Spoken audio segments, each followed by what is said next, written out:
오늘은 자기를 사랑하는 시대와 구별되라라는 말씀으로 함께 은혜를 나누도록 하겠습니다. 우리가 하루하루를 살아가면서도 이 시대가 우리에게 요구하는 것들 있죠. 그래서 이 시대가 우리에게 무엇을 요구하는지, 또 이 시대가 우리를 어떤 방향으로 이끌어가는지, 예전에는 그게 좀 가닥이 잡히고 어떤 시대를 살아가고 있구나라는 것이 좀 가닥이 잡혔었는데, 이 최근에는 너무나도 급변하는 시대이다 보니까 뭐 로봇가 앞으로 우리 인생을 지배한다 뭐 이런 식으로 이야기하다 보니까 사실 생각지도 못한 세상이 열려지고 그 흐름에 그냥 아무 생각 없이 살아가는 우리의 모습인 것 같습니다. 세상은 늘 바쁘게 돌아가고 우리가 그 흐름 속에서 어떻게든 뒤처지지 않으려고 발버둥을 치지요. 이렇게 애쓰다가 살다 보니까 어느 순간 우리의 신앙도 우리도 모르게 그 시대의 공기를 그대로 들여마시면서 살아야겠으니까요. 그래서 이게 좋은 공기인지 또 나쁜 공기인지 우리 미세먼지만 걱정하는 것이 아니라 영적인 공기를 우리가 돌아보지 않은 채 살아가고 있다는 것입니다. 사도 바울은 디모데에게 단호하게 말을 하죠. 너는 이것을 알라.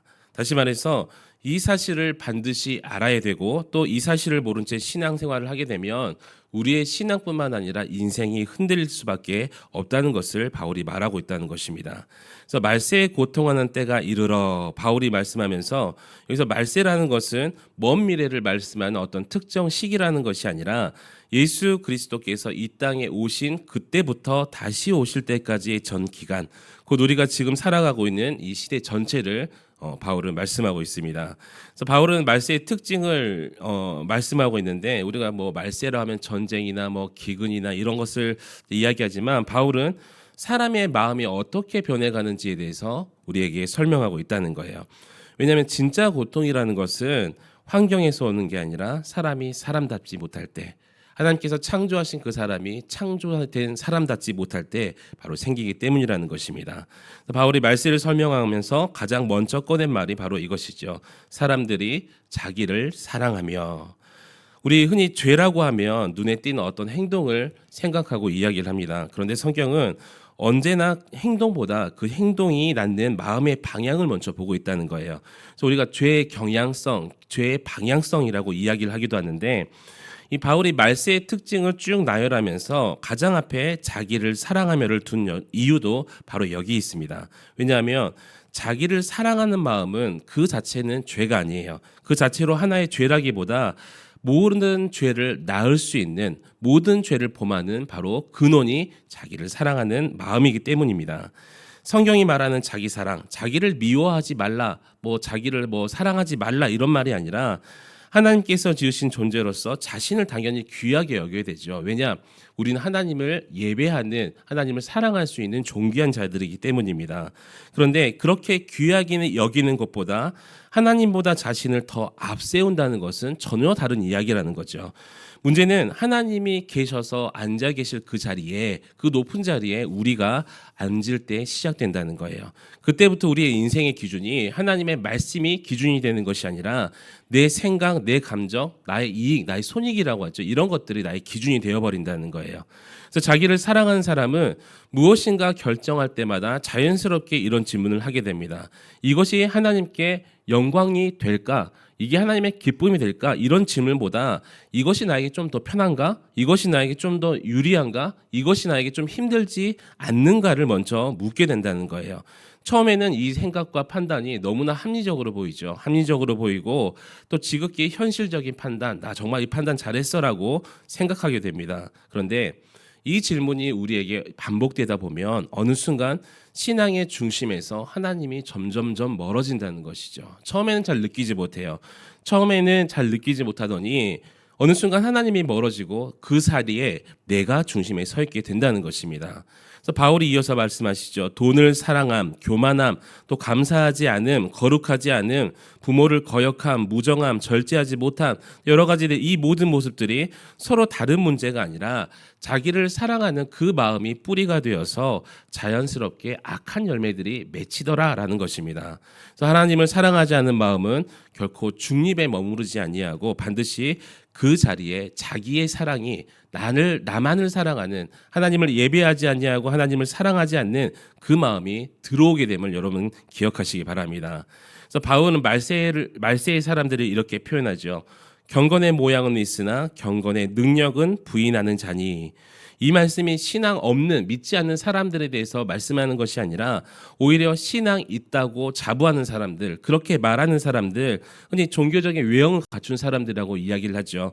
그런 사람들에게 딱 이 전곡을 찔러 말하면 바로 우리에게 이 말씀을 하고 있다는 것입니다. 얼마나 뼈아프고 무서운 말씀입니까?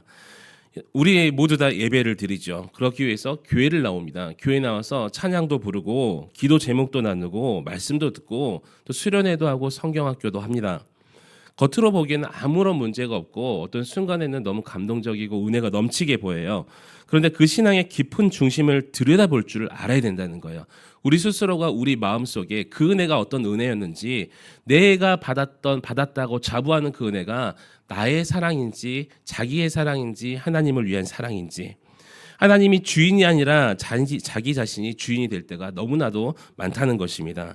그래서 신앙의 목적이 하나님께 순종하는 것이 아니라 어느 순간 자기를 만족시키는 그 신앙으로, 교회에서 예배드리는 것이 자기 만족으로 너무나도 변질되었다는 것이죠. 그래서 예배를 드리면서도 하나님을 만나는 기쁨보다 오늘 예배가 내 마음에 들었는지를 평가하게 되고요. 말씀을 들으면서도 이 말씀이 나에게 새 힘을 주고 있는지, 이 말씀이 나를 변화시키는지보다 지금 내 상황에 얼마나 도움이 되는지, 나의 어려운 상황 속에서 이 하나님의 말씀이 나의 문제를 해결해 줄 수가 있는지 먼저 따지게 되면서 기도하면서 나아간다는 거예요. 그래서 하나님의 뜻을 먼저 묻기보다는 내가 원하는 결과를 얻기 위해서 기도의 모습도 때로는 하나님을 설득하려고 애쓰는 우리의 모습들도 있다는 것이죠. 이 복음이라는 것은요, 우리를 편안하게 만들어주는 것이 아닙니다. 물론 마음속에 평강과 평안을 허락하시죠. 하지만 복음의 원래 순 목적이 뭐냐면 우리를 불편하게 만들어야 되는 거예요. 왜냐하면 복음이 우리에게 비추어지는 순간 우리의 죄가 드러나게 되죠. 또 우리의 자리에 우리를 앉혀놓게 되는 거예요. 우리가 하나님 자리에 있으면 안 되잖아요. 우리가 주인이 아니라는 사실을 인정하게 만드는 것이 바로 여러분 복음이심을 여러분 믿으시기 바랍니다. 그래서 자기를 사랑하는 신앙은 이 과정들을 견디기 힘들어하는 거예요. 그래서 십자가가 부담스럽고 회개를 피하게 되고 순종이 너무나 버거운 짐처럼 느껴지더라라는 거예요. 하지만 오늘 본문은 하나님을 대적하는 신앙은 결국에 시간 앞에서 드러남을 말씀하고 있습니다. 바울이 본문에서 뜬금없이 야네와 얌브레라는 이름을 언급하죠. 이들은 모세 앞에서 하나님의 능력을 흉내냈던 사람이었어요. 모세에게 반대편에 서서 이렇게 서 있던 사람들이었는데 겉으로 보기에는 능력이 있어 보였고 많은 사람들을 속일 수 있는 그런 사람들이었습니다. 인물들이었어요. 그런데 그들의 능력에는 분명히 한계가 있었다는 것이죠. 우리 출애굽을 생각해 보아도 모세가 기적과 이적을 베풀 때 그 궁중에 있던 많은 사람들도 그런 이적을 베풀었었습니다. 하지만 그들에게는 분명히 한계가 있음을 말씀하고 있다는 거예요. 그런데 하나님의 참된 역사 앞에서 끝내 무너질 수밖에 없었다는 것이죠. 그래서 바울은 분명하게 우리에게 말씀합니다. 그들의 어리석음이 드러날 것이라. 우리의 어리석음이 드러날 것이라. 우리 지금은 당장 보이지 않을 것 같아도 하나님께서는 보고 계시고 그 어리석음을 드러낼 것임을 우리에게 말씀하고 있습니다. 우리 사랑하는 성도 여러분, 신앙은 순간의 선택이 아니라는 거예요. 신앙의 순간의 선택이 아니라 평생에 우리가 살아가면서 증명해야 되는 게 바로 이 신앙이라는 거예요. 잠시 동안은 내가 신앙이 있는 것처럼 보일 수가 있고, 예를 들어서 작정 기도를 한다거나 금식을 한다거나 여러 가지 형태로서 나의 신앙을 증명해 봐야지 이렇게 할 수는 있겠지만, 또 말과 행동으로는 얼마든지 할 수 있겠지만 시간이 흐르고 어떤 상황이 변해버리고 나에게 어떤 시험이 닥쳐오고 했을 때 그 신앙의 중심이 어디에 있는지 반드시 드러나게 돼 있다라는 것입니다. 자기를 살아가는 신앙은 처음에는 아주 편하게 보이겠죠. 또 편하겠죠. 부담 없겠죠. 시간이 지나면 하나님 앞에서 나의 신앙의 한계가 드러나게 돼 있습니다. 반대로 하나님을 사랑하는 사람, 또 하나님을 주인의 자리에 앉혀놓는 사람은 그 신앙은 처음에는 불편할 수도 있어요. 나의 죄가, 내가 너무나 사랑했던 그 우상들이, 죄악들이 나에게서 떨어져 나가야 되니까, 어제도 손가락을 자르는 그 비유를 잠시 들었었지만 내 손가락을 자르는 것 같은 아픔이 나에게 느껴지니까 끝까지 하나님을 붙들고 끝까지 함께하는 게 어려울 수도 있습니다. 하지만 오늘 본문에서 바울은 그런 신앙이 하나님 앞에 참된 신앙임을 말씀하고 있음을 여러분 믿으시기 바랍니다. 말씀 맺도록 하겠습니다. 그렇다면 우리는 이 시대 가운데 어떻게 살아야 될까요? 성경은 분명하게 대답을 합니다. 자기를 사랑하는 삶에서 하나님을 사랑하는 그 삶으로 방향을 돌리라는 것입니다. 죄를 향했던 나의 마음과 나의 그 경향성이, 죄에 대한 이 방향성이 하나님만을 향할 수 있는 그 마음으로 옮기라는 것이죠. 내 감정과 내 생각과 내 유익이 기준이 되는 그런 삶에서 하나님의 말씀과 뜻이 기준이 되는 삶으로 돌아오라는 것을 말씀하고 있습니다. 말씀을 듣고 계시는 여기 앉아 계신 분이나 또 온라인으로 들으신 분들도 많은 생각에 잠기는 대목일 것 같아요. 정말 말은 쉬운 것 같지만 속으로 또 고민을 하게 됩니다. 내가 이 죄 끊어야 되는데 이 말씀 듣고 끊어야 될까? 아니면 조금 더 버틸까? 하지만 하나님께서 반드시 드러나게 하신다라고 말씀합니다. 너 자신을 사랑하라. 너 자신을 우선하라. 너 자신을 지키라라고 이 세상은 말하지만 그러나 예수님께서는 다른 말씀을 우리에게 하시죠. 전혀 다른 길을 우리에게 제시하십니다. 누구든지 나를 따라오려거든 자기를 부인하고 자기 십자가를 지고 나를 따르라라고 말씀하고 계세요. 성도 여러분, 우리는 이 시대를 살고 있지만 이 시대에 속한 사람은 아닙니다. 우리는 하나님께 속한 사람이고 하나님만을 사랑할 수 있도록 부름받은 사람이 우리 성도들임을 여러분 믿으시기 바랍니다. 그래서 이 믿음 위에 굳게 서서 이 세상과 구별되어서 자기를 사랑하는 시대 가운데서 자기를 부인할 수 있고 십자가를 질 수 있고 끝까지 하나님을 사랑할 수 있는 저와 여러분이 되시기를 우리 주님의 이름으로 간절히 축원합니다.